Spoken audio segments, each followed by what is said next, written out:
Afternoon. Sorry for being late. Nice scarf, Matt. Thank you. Let me start. Not a Steelers scarf. Yes, for the record, Matt is wearing a Buffalo Sabres scarf, correct? Yes. As I informed Matt earlier in the day, being from Texas, I'm not a hockey expert, but I appreciate you wearing your colors in the briefing room. Let me start with an update on the situation at Rafah. It has been a top priority for the United States to get Rafah open, not just for trucks coming in, but for U.S. citizens and other foreign nationals coming out. The president has been working on this. Secretary Blinken has been working on it. And of course, our special envoy for Middle East humanitarian issues, David Satterfield, has been on the ground negotiating the details. As a result of these efforts, an initial group of foreign nationals, including U.S. citizens, departed Gaza through Rafah today. And we expect exits of U.S. citizens and foreign nationals to continue over the next several days.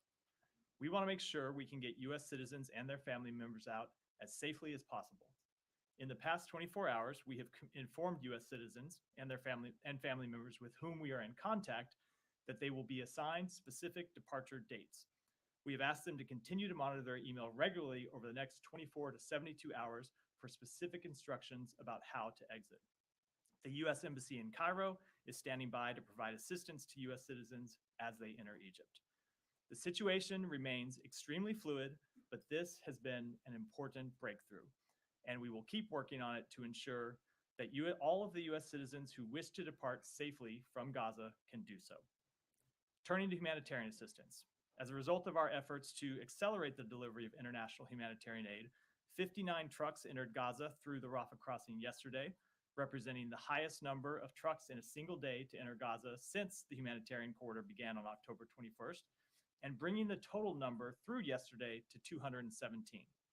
Trucks continue to enter today, and we expect today's number to surpass yesterday's, just as yesterday's number surpassed the day before's, as we continue to ramp up deliveries to Gaza. Finally, turning to travel. Secretary Blinken will travel to Israel and Jordan on Friday. The Secretary will meet with Prime Minister Netanyahu and other leaders of the Israeli government to receive an update on their military objectives and their plans for meeting those objectives. He will reiterate U.S. support for Israel's right to defend itself in accordance with international humanitarian law and discuss the need to take all precautions to minimize civilian casualties, as well as our work to deliver humanitarian assistance. In his meetings in Jordan, the Secretary will also underscore the importance of protecting civilian lives and our shared commitment to facilitating the increased, sustained delivery of life-saving humanitarian assistance to civilians in Gaza, the resumption of essential services, and ensuring that Palestinians are not forcibly displaced outside of Gaza. He will also reaffirm the U.S. commitment to working with partners to set the conditions for a durable and sustainable peace in the Middle East, to include the establishment of a Palestinian state that reflects the aspirations of the Palestinian people in Gaza, in the West Bank. And of course, he will continue to discuss the ongoing work to secure the release of all hostages. We will provide further details about the trip over the coming days. With that, Matt. Yeah, so in terms of the number of Americans, I realize you're hesitant to say, but I mean, are we talking about a handful? So I am not going to discuss the number of Americans that were able to depart today, and I will not give rolling updates as this process unfolds over the next several days. I'll say a couple things. Number one, there are around 400 Americans in Gaza with whom we are in communication who have expressed desire to leave. They have family members as well who have expressed a desire to leave. The total number is around 1,000 people when you count both American citizens and their family members. We are going to give them specific instructions over the next few days about where to go, when to go, how they can get out. But for operational security reasons, which I think you can imagine, we're not going to kind of put numbers on it as the next few days unfold. When we get to what might look like the end of this process, we'll be happy to come back and talk in more detail. All right. And when you say that they crossed Rafah, does that mean that they are safely, you have confirmed that they are safely in Egypt? There are a number of American citizens who have crossed through Rafah and are in Egypt today. Could I follow up on Jordan? Yeah. Also related to Jordan, Jordan just today announced that it's withdrawing its ambassador from Israel. Do you have any comment, first of all, directly on this, what it means for the Middle East? What do you think about the Jordanian decision and how this would affect, if at all, the Secretary's travel and the Secretary's interactions? So I saw the reports and the reason Jordan stated for withdrawing its ambassador. I would say that we share the concerns they expressed about the dire humanitarian situation in Gaza. That's why we're actively leading the efforts to address that humanitarian situation, including those I just detailed, to get humanitarian assistance into Gaza. But ultimately, we believe that increased diplomacy is important, and steps to reduce diplomatic channels aren't productive to our long-term, our shared goals of promoting a long-term solution to this crisis. Would you say we would like the Jordanians to reverse that? And is that I don't want to comment in any more detail than I just did. Thank you, Matt. Is this a process that has an end date certain, or are you in ongoing discussions via interlocutors with Hamas? Or is this going to be extended to other groups beyond Americans, locally employed staff, or other individuals? So I don't want to put an end date on it. It is a process that's ongoing. As I said, we expect it to proceed over the next several days. Our goal is to get American citizens out, their family members out, locally employed staff. We also want to get out the locally employed staff who want to depart. There are other foreign nationals, of course, citizens of other countries in Europe and elsewhere around the world who, of course, those countries have been expressing interest in getting them out, and a number of them went out today. So it will take time to get all of those American citizens and other foreign nationals out, but we are working expeditiously to get them out as soon as possible. And just to re-ask this question, what, if any, concessions is the U.S. making to Hamas in order to secure the release of these individuals? We are not making any concessions to them. What is Hamas getting in return for their release? So you might have seen that there are wounded Palestinians who made it out through Rafah today. That was a step that we supported. We thought it was important that wounded Palestinians that needed medical care in this instance could leave and seek appropriate medical care. But ultimately, the United States is not in a position and has not provided any concessions at all to Hamas. On the aid front, yesterday the Secretary testified briefly about the possibility of exploring the Kerem Shalom in Israel as an additional pathway for aid. Is that actually something that is being considered in order to boost the amount of aid getting into Gaza? It is a possibility, but right now our focus continues to be on ramping up the amount of assistance that can go in through Gaza, and we have seen increased assistance, as I outlined, over the last several days, and that's because we have been working with the government of Israel and the government of Egypt to increase the ability to have the trucks that are entering Rafah be inspected as expeditiously as possible. There's some kind of complicated logistical reasons that go into that, or logistical circumstances that go into that, as you might imagine. But we have been working to unstick those so you can get the number of trucks increased. The Secretary said yesterday that we want to get to 100 trucks going in as soon as possible. You could potentially see more trucks going in than that, and we're going to work to continue to do that. If we find that we can't get the amount of assistance through Rafah that is required, we will, of course, look at any other options. One more question on the Secretary's travels to Israel. What messages has the U.S. already conveyed to the Israelis about settler violence in the West Bank? Have we told the Israelis to stop sending arms to settlers there? We have made quite clear to the government of Israel that we are very concerned about settler violence in the West Bank. We find it incredibly destabilizing. We find it counterproductive to Israel's long-term security, in addition to, of course, being extremely harmful to the Palestinians living in the West Bank. And we have sent a very clear message to them that it's unacceptable, it needs to stop, and those responsible for it need to be held accountable. I'll come to you in a minute. Yeah, thanks, Matt. On the Rafah crossing, who is administrating the exit from Gaza? Is it Hamas? Is there a third party who's? There is not a third party. I believe it is the authorities in Gaza that were existing running the crossing before October 7th. So it's kind of a return to the status quo. I wouldn't call anything I wouldn't call it a return to the status quo in that the process is very different. But ultimately, it's the authorities that, with respect to the authorities that are administering the gate on the Gaza side and the Egyptian side, it is a return to how they were operating before October 7th. And when exactly did this deal actually get reached? That is a hard question to answer because it is something we have been working on continuously for a number of weeks.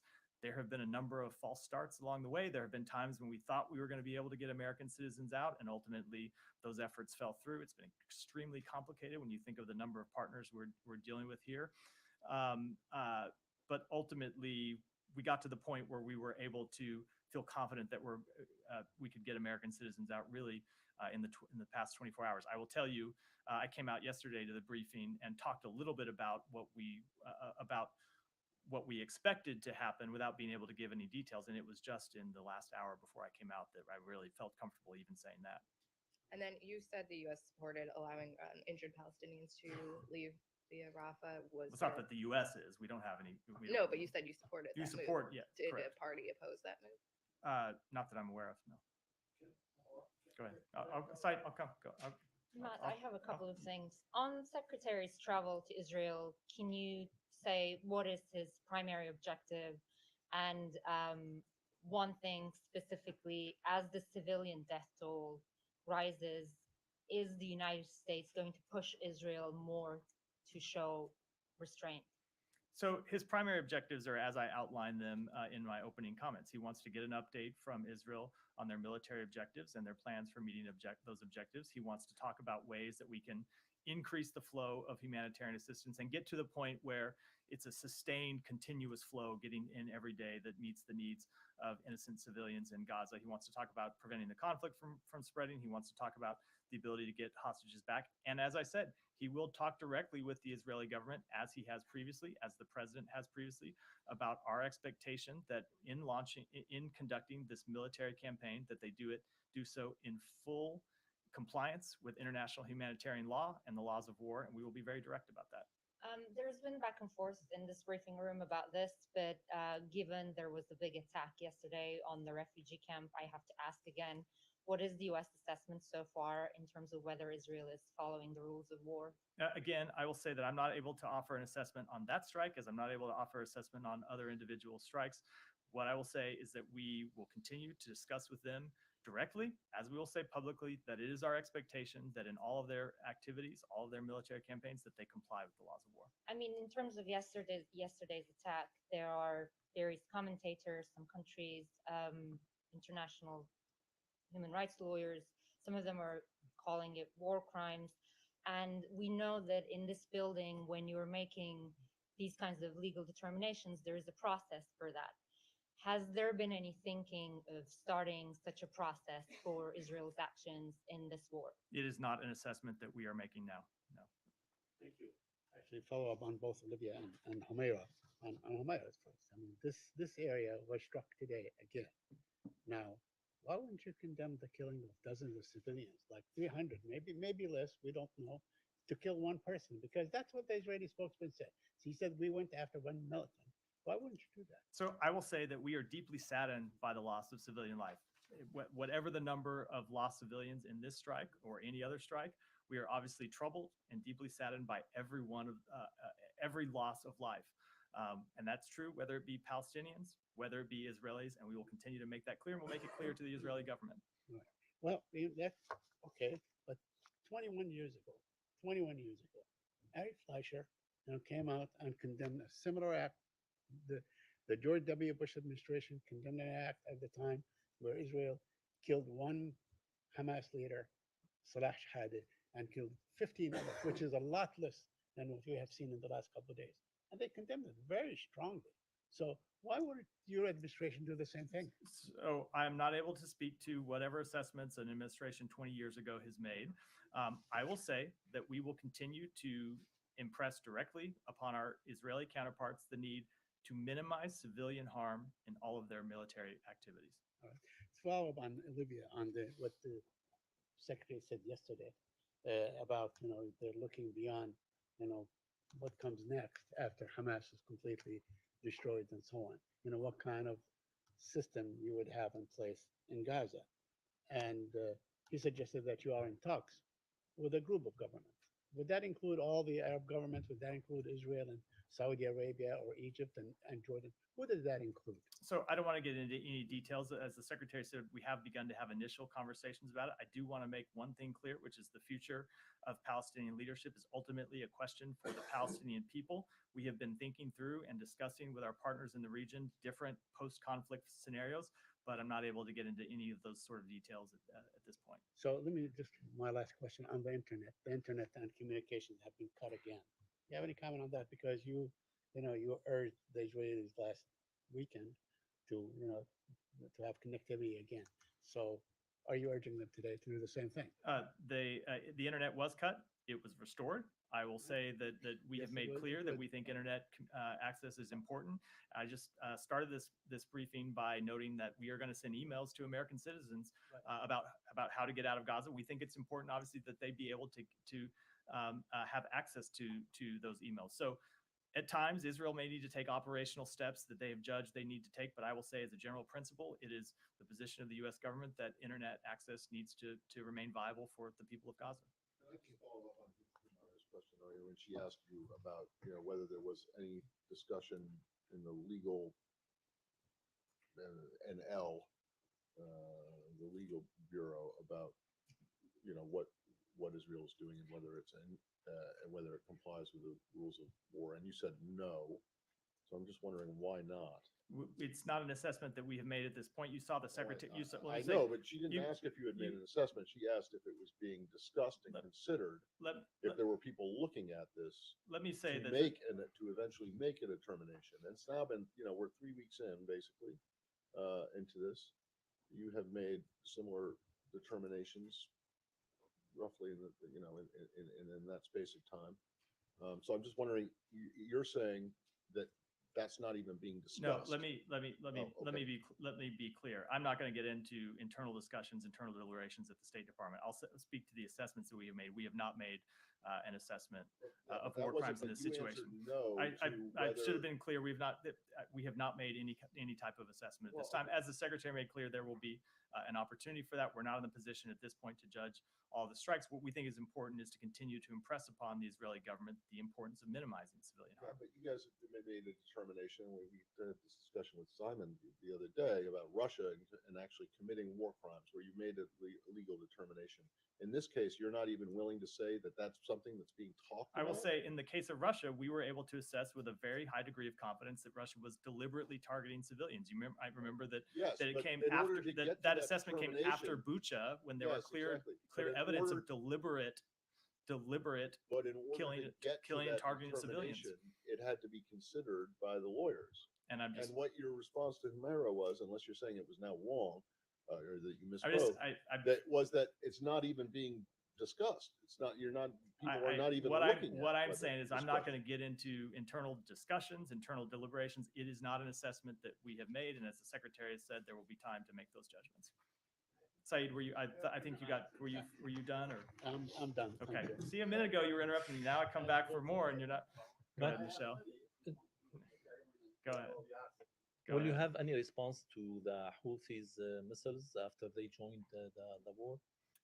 Nothing further than what I said yesterday, which is that as the Secretary, or as the President has made clear, as the Secretary has made clear, anyone that's considering joining this conflict in opposition to Israel should think again. But they already joined and fired missiles towards I Israel. recognize their statement, and I don't have any further comment to Will add. there be any American reaction? Again, I'm not going to. I never want to preview actions that we might take. I'll make statements and leave it at that. And of course, the government of Israel might have something to say about that as well, and I would defer to them. Alex, Thanks, go Matt. ahead. A couple of questions on the trip. As I understand, there are some expectations in Turkey that the secretary might extend his trip and stop by this time around. How realistic are those? I saw reporters in this room tweeting that we might be going to Turkey. I can say that we have not confirmed a visit. Sorry, I didn't mean. I wasn't going to single. You raised your hand. I wasn't meaning to single. I wasn't meaning to single you out. Just for the transcript, my tweet is not based on my opinion. It's fair, based fair, on sorry, Turkish fair, diplomatic sources fair, who are saying correct. Secretary Blinken is going to Correct, Turkey. correct. So would you like to respond to that? I am sorry. I should not have singled you out. It wasn't my intention.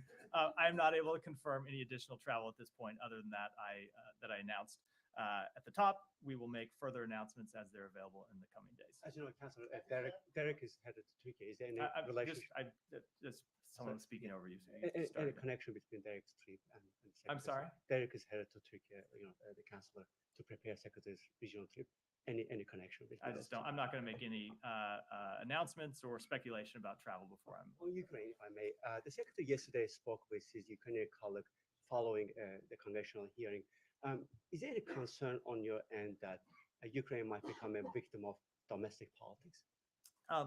We believe that if support, first of all, say we believe that support for Ukraine continues to be essential. It continues to be important that the United States be there to help Ukraine defend itself against these horrific attacks that Russia has launched on them and continues to launch on them. And we believe, as a practical matter, that should funding for Ukraine get an up or down vote, it will pass in both houses of Congress. So I understand the kind of churn that has accompanied this, but it continues to be our position that funding is important. It should pass, and that as a practical matter, if it gets a vote, it will pass. As you know, Ukraine has seen more attacks during the past 24 hours than since the beginning of the war. 100 attacks to villages and towns. Do you think Moscow is under the impression that other conflicts are diverting attention in the West and that it has leeway to I don't know what I won't speak to what impressions Moscow might be getting, but I can assure you that we are not. We have not lost focus in any sense on our need to support Ukraine. That's why you've seen the president give an Oval Office address about our support for Ukraine, and we will continue to stay focused on it. We think we have the ability to work on more than one thing. You hear the secretary often say we have to walk and chew gum at the same time, and that is true with respect to both of these issues. Go ahead. Who is compiling the list of evacuees at Rafah Gate, and what is the criteria for determining which injuries are eligible for treatment in Egypt? So that is one of the details. Because of the kind of sensitive and delicate nature of this, I'm just not able to get into. All of this has been, as I said, an extremely complicated process when you think of all the parties that are involved, and I continue to find it not productive to kind of speak to the underlying details from here. And then, given that both Egypt and Israel expressed security concerns and no third party is doing the monitoring, how have those concerns been addressed as part of this process? Security concerns, you mean with the number of people coming through? What I'll say about it is we have worked with the government of Egypt and the government of Israel to attempt to ensure an orderly flow through the Rafah crossing. I will let Egypt speak to ultimately if their concerns were assuaged, but obviously they have agreed to this transit of people throughout. And in fact, they agreed to the transit of people through Rafah some number of weeks ago, and it's taken this long to actually make it a reality. So I won't get into the details other than to say that we feel confident that we've been able to establish a system that can get the orderly flow of U.S. citizens and other foreign nationals. But as with all things related to this situation, we'll repeat the caution I started with, that this remains to be a very fluid situation, and we'll continue to work on it and not rest until we have gotten all of our people out. And then just finally, do you have assurances that all of the 400 or so Americans and all of their family members will be able to leave? Again, for some of the operational security reasons I outlined at the beginning of the briefing, I just don't want to get into those details. Go ahead. Thank you, Matt. What do you expect from Hassan Nasrallah's speech on Friday, Secretary General of Hezbollah, his first appearance since the war started? And some speculation says that it might change the course of this war, or maybe it will turn to a large-scale war. What do you expect from this? I would not want to speculate what he might say in advance. Okay. Is there any fear or worry that? Again, I'm sure we will be monitoring what he has to say. We will not be speculating. As I said with respect to the Houthis, the president has made very clear that any entity hostile to Israel thinking of entering this conflict should think again. The president and the secretary have made a point lately of saying that there should be a path to a two-state solution. I noticed you had a bit of a revised version of that you would work for the establishment of a Palestinian state that reflects the aspirations in Gaza and the West Bank. So given that it's against the Israeli government policy to talk about or contemplate a two-state solution, given that many Palestinians think it's not possible anyway because the settler activity means it's no longer viable, what is the purpose now of like flagging a two-state solution? The purpose is that we believe it is ultimately the only solution that will provide durable, lasting peace. And I will add, it has been our policy since the beginning of the administration. It has been something that we have pushed with the leadership of the Israeli government, with the leadership of the Palestinian Authority, made something that we have made clear we continue to support, and we will reiterate it. On this trip. When people talk about the end of this conflict and what different options are for post-conflict scenarios, I think it's important, and the secretary believes it's important, that we lay out kind of our first principles here. And one of our important first principles is the establishment of a two-state solution. And given that there's something has to happen, obviously, in terms of the governance of Gaza, when and if and after all of this is over, do you think that the Israeli government is more open now to talking about this? So I again don't want to get ahead of conversations that still need to take place. I will say we have made very clear that two things are true. Number one, Hamas cannot continue to govern and administer Gaza and use it as a launching pad for terrorist attacks against Israel. Number two, Gaza cannot be occupied by Israel. And so what the alternative it is between those two poles is a matter that we will discuss here inside the United States government, a matter we will discuss with the Palestinian people and Palestinian leadership, and a matter we will discuss with partners in the region. Go ahead. Matt, I will follow up on this. The secretary, when he was asked yesterday on the Head about this, he said we are discussing temporary measures that involve Arab countries and international agencies. What did he mean by that? He meant exactly that. mean, If you mean, will I provide you any more details? No, we will continue to have these discussions. We will keep them private with our partners and with international agencies, but I'm not going to provide any further details.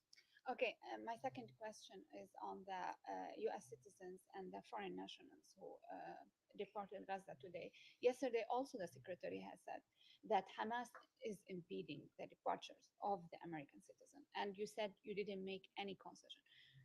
Why did they change their mind? Pressure, leverage from other countries? So I will say a few things. Number one, that is correct. Hamas was impeding the departure of American citizens and other foreign nationals. We've talked before about how at times they had no one there at Rafah Gate to process individuals who were attempting to leave. At other times, they were actively preventing them from approaching the gate. They have now agreed to no longer stand in the way. So without getting into the details of how this might have come about, I will just note for the record that the Secretary discussed this matter with the Prime Minister and Foreign Minister of Qatar on Monday.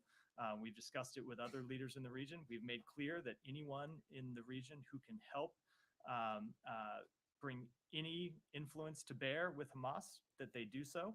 And we are appreciative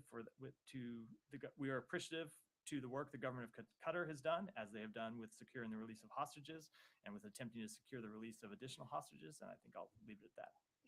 Shannon, go ahead.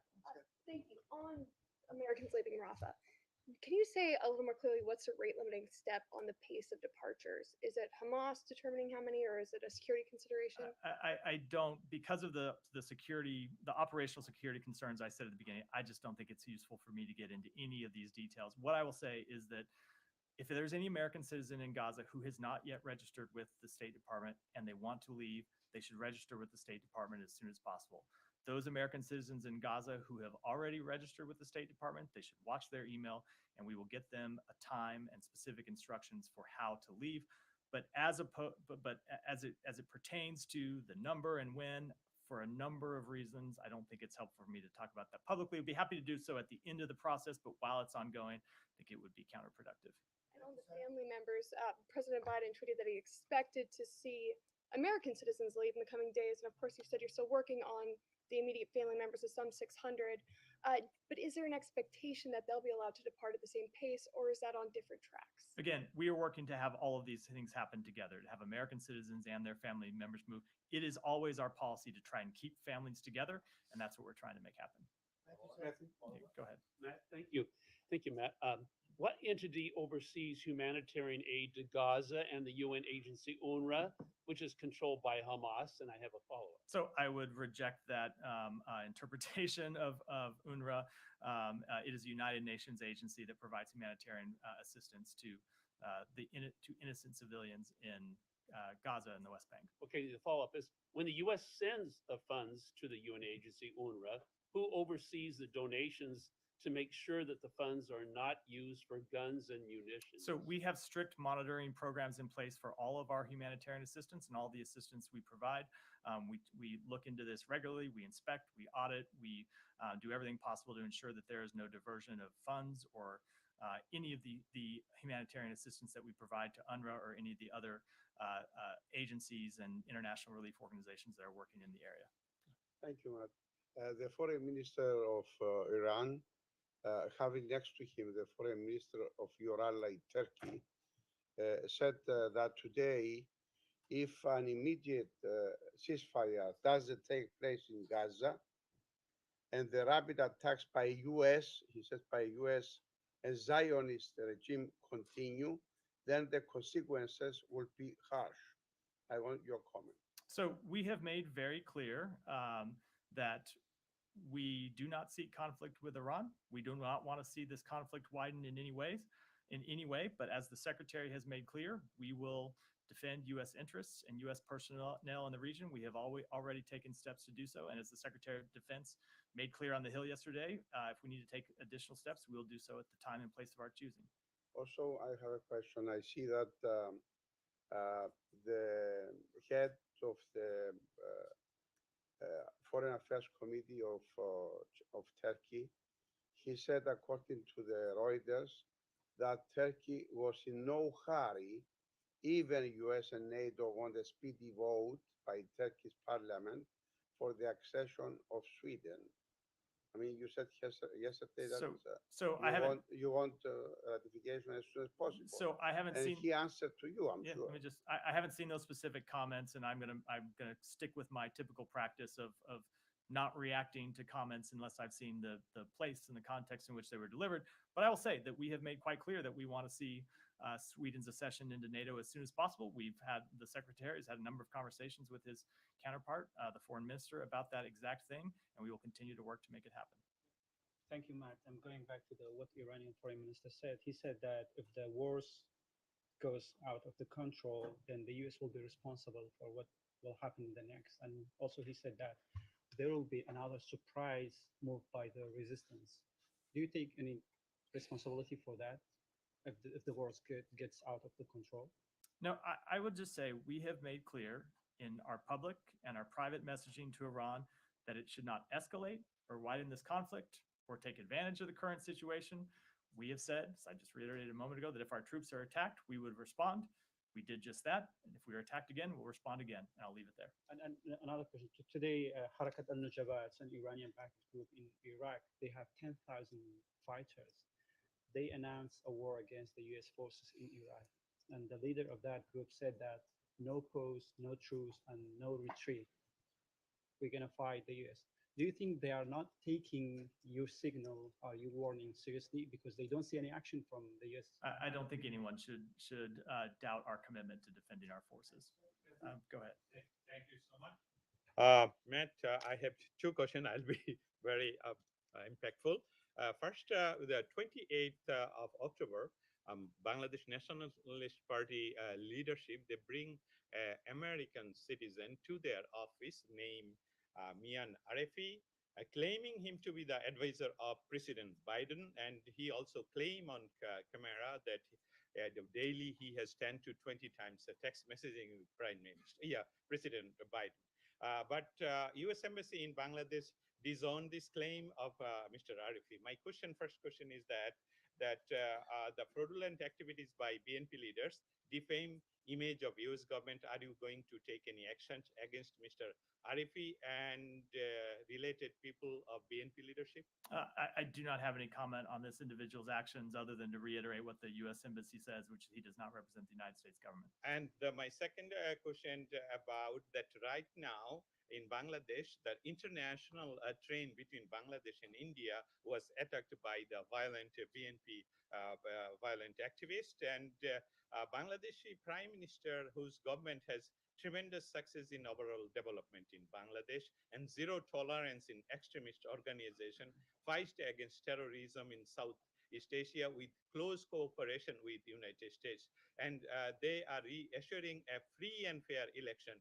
Will US send any election observer there and assist Sheikh Hasina to conduct a free and fair election?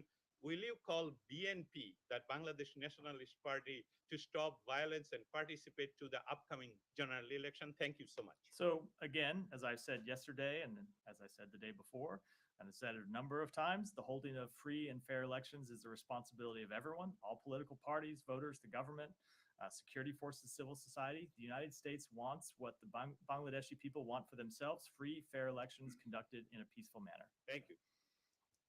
Matthew, good afternoon. Two questions for you. One, in the Middle East, Sam Brownback, former U.S. ambassador at large for International Religious Freedom told us the other day, my organization, that if you want peace in the Middle East, the Iranian regime that's in power now has to go. He says, you will not have peace in the Middle East as long as this regime, his words, in Tehran, the ruling mullahs, are in power. Does the State Department agree with that assessment? I'm not going to offer responses to individual private citizens. Okay, two. To Ukraine now, please. Thank you. There are 5 million Catholics in Ukraine. And church leaders, Catholic church leaders, warn right now that if Russia wins this war, succeeds in its invasion, the Catholic Church there could be wiped out, eliminated, or be forced to go underground, just as in the old Soviet Union days. How does the State Department address those concerns? Well, one of the way we would address those concerns, I'd say, would be to continue to support sustained U.S. military assistance and economic assistance to the government of Ukraine. It's been the United States has provided more security assistance to Ukraine than any other country in the world, and I would say that anyone that is concerned about Russia's potential aggression in Ukraine should join us in urging Congress to pass our increased security assistance package as soon as possible. Matt, thank you. Just going to China, Secretary Blinken has just met with Wang Yi, and he has, and you said to me a couple of months ago that all human rights issues will be mentioned, including that of the Southern Mongolians, or where 95% of the rare minerals come from, the region what they're living in. We haven't seen any discussions on the rights of the Mongolians when discussions on Tibetans, Uyghurs, and the Hong Kong people were discussed. And in the future meetings, at the very least, is the State Department going to address the rights of Mongolians and also of those underground Catholics and Protestants and the Falun Gong practitioners? My second question to you is the other part that was seemed to be ignored was our presence in the Indo-Pacific. There is a degradation of democracy in places like Solomon Islands ever since they switched recognition from Taipei to Beijing. And so, is the State Department going to address that portion, given the fact that the erosion of democracy also involves an ousting of a former governor for speaking out against the one China policy? So with respect to the first question, I can assure you that the Secretary raised human rights issues robustly in his meeting with Director Wang Yi. He has raised human rights issues in all of his meetings with Chinese government counterparts, and we will continue to raise a full range of human rights issues in our meetings with the PRC. With respect to the second issue, we of course continue to support the flourishment of democracy in the Indo-Pacific, as everywhere in the world. You've seen the Secretary travel a number of times into the Indo-Pacific, including a number of islands in the Indo-Pacific, to make that very case, and we'll continue to do that. Two questions, please. The first one, do you have a comment on President Biden's announcement of his intent to nominate Kurt Campbell to Deputy Secretary? So the president did make that announcement this morning. You may have seen that Secretary Blinken sent a message out to the workforce today welcoming that announcement. The only comment I will make is, of course, that Congress has a job to do here in properly considering and confirming our nominees, and we hope that they'll do so as expeditiously as possible. Thank you. Also, as a follow-up, Secretary Blinken is expected to attend the G7 Foreign Ministers Summit in Japan next week. What can you tell us about expected topics of conversation, particularly as Japan refrained from the initial G7 statement in support of Israel? So we have not yet announced further travel beyond Friday, when he'll visit Israel and Jordan, but expect us to make further announcements in the next few days, and I'll be happy to talk about those questions once we've made those announcements. Pakistan's deadline for undocumented Afghan refugees to return to Afghanistan has passed, and now thousands of Afghans going back to Afghanistan. But there are around 60,000 refugees that they left Afghanistan because of Taliban's threats and prosecution. What's your comment about that? And also, would you be able to elaborate on Thomas West meeting with some European representatives in Italy? So we join all of our partners in urging every state, including Pakistan, to uphold their respective obligations in their treatment of refugees and asylum seekers, and to respect the principle of non-refoulement. We strongly encourage Afghanistan's neighbors, including Pakistan, to allow entry for Afghans seeking international protection, and to coordinate with international humanitarian organizations to provide humanitarian assistance. And with respect to Tom West's recent meetings, I'd refer you to his office for specific comment. Alex, go ahead, and then Amir, and then we'll wrap. Maybe an update for us on the case of Radio Free Europe's reporter, commercial vessel. I don't. We continue to be in contact with her attorneys. We continue to be in contact with Radio Free Europe.